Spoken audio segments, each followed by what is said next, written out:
Haleluya, luar biasa ya. Walaupun hujan badai kita tempuh di tempat ini. Amin. Luar biasa. Puji Tuhan. Kita langsung saja. Kita buka Alkitab kita merenungkan firman Tuhan pada malam hari ini.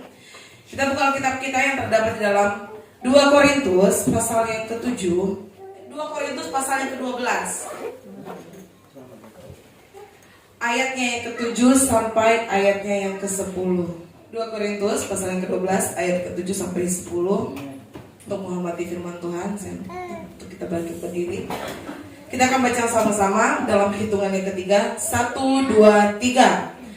Dan supaya aku jangan meninggikan diri karena pernyataan-pernyataan yang luar biasa itu, maka aku diberi suatu duri di dalam dagingku, yaitu seorang utusan iblis untuk menggocok aku, supaya aku jangan meninggikan diri. Tentang hal itu, aku sudah 3 kali berseru kepada Tuhan, supaya utusan iblis itu mundur daripadaku. Tetapi jawab Tuhan kepadaku, cukuplah kasih karuniaku bagimu, sebab justru dalam kelemahanlah kuasaku menjadi sempurna.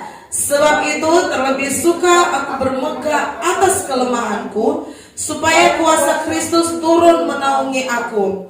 Karena itu aku senang dan rela di dalam kelemahan, di dalam siksaan, di dalam kesukaran, di dalam penganiayaan dan kesesakan oleh karena Kristus. Sebab jika aku lemah, maka aku kuat. Puji Tuhan, silakan dulu. Haleluya. Ini adalah cerita daripada pengalaman dari seorang Paulus, Rasul Paulus ya. Saya memberi tema pada malam hari ini adalah kekuatan di tengah kesulitan hidup.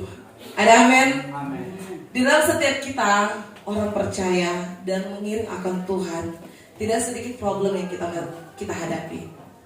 Mau dia itu presiden sampai rakyat biasa, pasti ada problem. Mau dia itu sudah jadi rasul, pendeta, evangelis segala macam, apalagi kita jemaat Tuhan, kita pasti mengalami yang namanya problem. Haleluya. Dalam kita melayani Tuhan, seringkali kita mengalami yang namanya peperangan rohani. Benar apa betul? Yang terjadi dalam Rasul Paulus, dialah di ayat yang ke-7 dikatakan, dan supaya aku jangan menikahkan diri karena pernyataan-pernyataan yang luar biasa itu, maka aku diberi apa?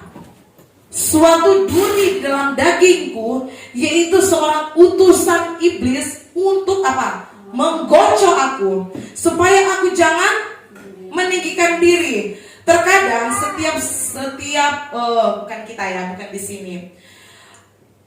Ketika kita dalam melayani Tuhan, terus kita sudah sudah berperasaan, wih, udah kudus nih, udah rajin ibadah, rajin perpuluhan, rajin apa lagi? Kasih ucapan syukur, Natal dia lebih banyak. Nah, bersedekah di mana-mana. Sudah merasa dia yang paling rohani. Jadi apa? Sombong. Nah, di sini Rasul Paulus mengingatkan untuk kita semua agar supaya aku jangan meninggikan diri karena pernyataan-pernyataan yang luar biasa itu, maka aku diberi suatu duri dalam dagingku, yaitu seorang utusan iblis untuk menggocok aku, supaya aku jangan meninggikan diri. Yang luar biasa dalam setiap kehidupan daripada Rasul Paulus adalah dia jawab begini, tentang hal itu aku sudah 3 kali berseru. Betapa pentingnya berdoa. Amin. Berseru kepada Tuhan supaya utusan iblis itu mundur daripadaku. Nih kita lihat yang luar biasa, lebih luar biasa lagi. Ayat 9 dikatakan, tetapi jawab Tuhan kepadaku, cukuplah kasih karuniaku bagimu, sebab justru dalam kelemahanlah kuasaku menjadi sempurna. Terkadang problem itu dalam hidup kita Tuhan izinkan untuk apa? Untuk bagaimana Tuhan menunjukkan kuasanya dalam setiap kehidupan kita. Amin. Mungkin dalam hal-hal ini saat-saat ini, apalagi setiap pelayan Tuhan, ya kita mengalami bagaimana problem, bagaimana masalah dalam hidup. Seperti setiap awal bulan, Bapak Gembala selalu tanya, gimana pelayan Tuhan? Kami jawab, puji Tuhan semakin luar biasa. Kata Bapak Gembala begini, sekarang pelayan Tuhan itu sudah semakin kuat, tetapi iblis itu menyerang dari kesehatannya. Tapi puji Tuhan, mau kesehatan itu kayak gimana, tetap kita semangat melayani Tuhan. Amin. Haleluya. Apapun itu. Nah, kita melihat di sini di ayat 9 dikatakan menguatkan setiap kehidupan Rasul Paulus dan juga kita adalah cukuplah kasih karunia bagimu, sebab justru dalam kelemahanlah kuasaku menjadi sempurna. Sebab itu terlebih suka aku bermegah atas kelemahanku, supaya kuasa Kristus turun menawanku. Ayat 10 dikatakan, karena itu aku senang dan rela dalam kelemahan, dalam siksaan, dalam kesukaran, di dalam penganiayaan dan kesesakan oleh karena Kristus. Sebab jika aku lemah, maka aku kuat. Anggaplah setiap kelemahan itu dalam kehidupan kita, dalam problem dalam kehidupan kita, dalam mengingat akan Tuhan, itu menjadi kekuatan baru dalam kita mengingat akan Tuhan. Amin. Vitamin dalam kita mengingat akan Tuhan. Haleluya. Seringkali juga terjadi dalam kehidupan kita ketika kita melayani pekerjaan Tuhan. Misalnya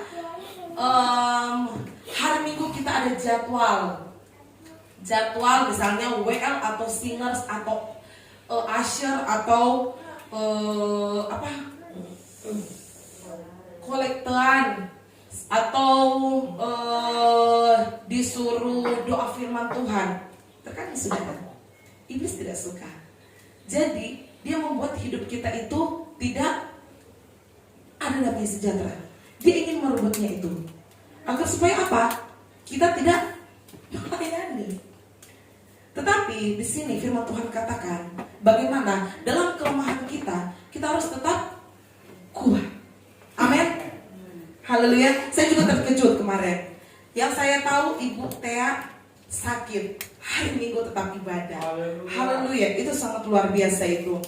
Nah, di sini Rasul Paulus mengingatkan setiap kehidupan kita bagaimana kelemahan itu adalah kekuatan kita. Amin. Kekuatan kita dalam kita mengiring akan Tuhan. Haleluya. Nah, di ayat 8 Rasul Paulus itu berdoa. Dari ayat yang ke-9 sampai 10 Tuhan berkata, dan bagaimana kelemahan itu adalah menjadi kekuatan dalam setiap kehidupan Rasul Paulus.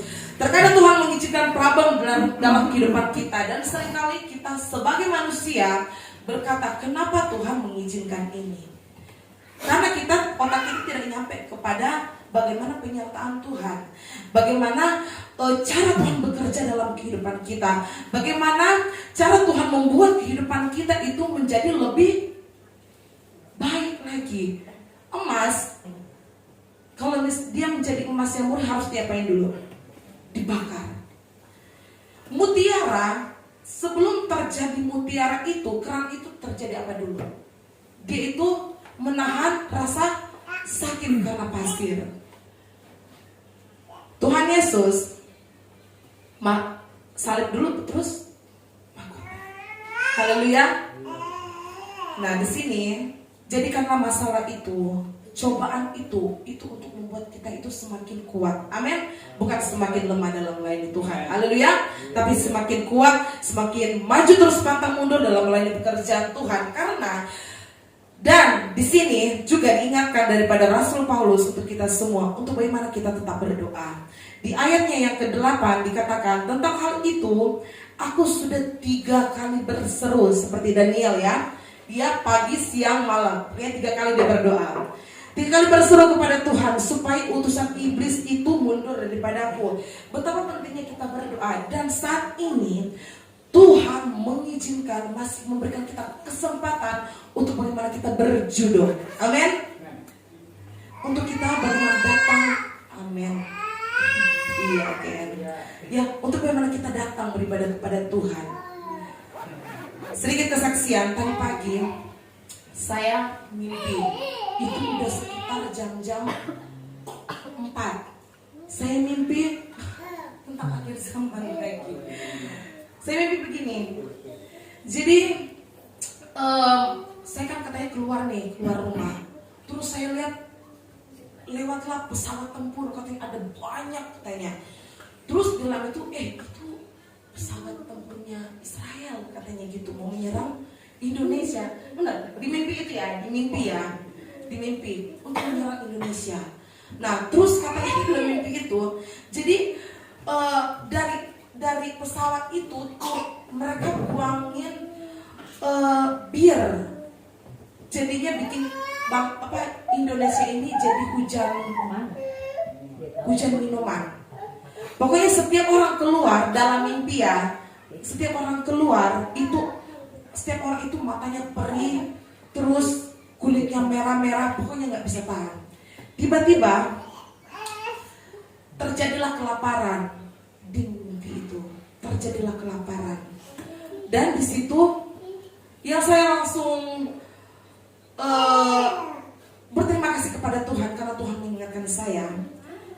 Di situ dalam mimpi itu begini, Melody Daud minta makan, dan Bung Anar langsung berusaha untuk mencarinya.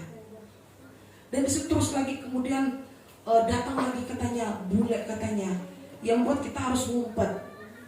Nah habis itu saya langsung terbangun, langsung saat teduh pada pagi itu, tadi pagi, karena di sisi lain saya nggak boleh takut karena berbahagia orang yang menanti-nantikan Tuhan.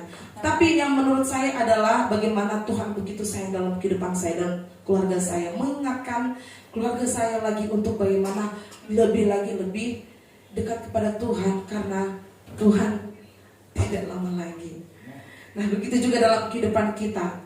Pada saat ini kita mesti berikan kesempatan untuk bagaimana kita berjudul, amin, untuk bagaimana kita berseru kepada Tuhan, karena di saat nanti yang akan datang kita tidak bisa lagi beribadah. Nah, pergunakan waktu yang sia-sia, amin. Di dalam 1 Petrus pasal yang kelima, 1 Petrus pasal yang kelima, ayatnya yang ke-8 dikatakan, sadarlah dan berjaga-jagalah. Lawanmu si iblis berjalan keliling sama seperti singa yang mengaum-ngaum dan mencari orang yang dapat ditelannya. Ayat ini juga waktu saya khotbah 2 minggu lalu ada ayat ini. Nah, ini berkaitannya dengan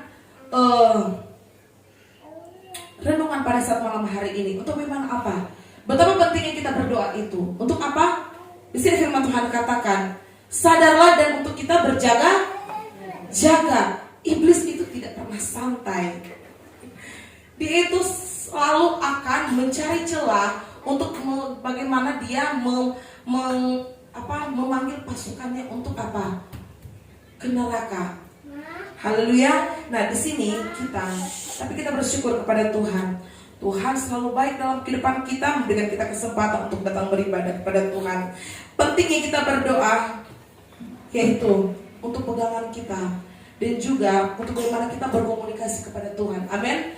Dalam kehidupan kita sehari-hari kita berkomunikasi sama saudara yang jauh pakai telepon. Tapi dalam komunikasi kita kepada Tuhan adalah kita saat teduh. Amin. Kita berdoa kepada Tuhan. Haleluya. Pentingnya kita berdoa kepada Tuhan karena kunci kekuatan daripada seorang Rasul Paulus itu dia berdoa. Kalau misalnya kita mau pelajari dalam kehidupan Rasul Paulus, dalam dia menjadi seorang rasul, tidak sedikit rintangan dia hadapi. Masuk penjara udah, dibelenggu iya, dia apa lagi dia itu? Aduh, pokoknya dia itu luar biasa. Tapi itu menjadi pedoman dalam kehidupan kita mengiring akan Tuhan. Amin. Jangan berhenti berdoa, jangan berhenti mengandalkan Tuhan. Problem yang Tuhan izinkan dalam kehidupan kita adalah untuk kita belajar tunduk kepada Tuhan. Amin. Untuk kita belajar tunduk kepada Tuhan dan kita harus peka akan suara Tuhan. Haleluya. Puji Tuhan. Pada saat malam hari ini saya ingin percaya kita semua mempunyai pergumulan kita masing-masing. Pergumulan kita berbeda-beda, tapi kita serahkan dalam tangan kasih Tuhan. Amin. Karena kita percaya, ketika kita tetap terus mengandalkan Tuhan, Tuhan akan selalu menolong kita. Puji Tuhan. Acara selanjutnya saya serahkan.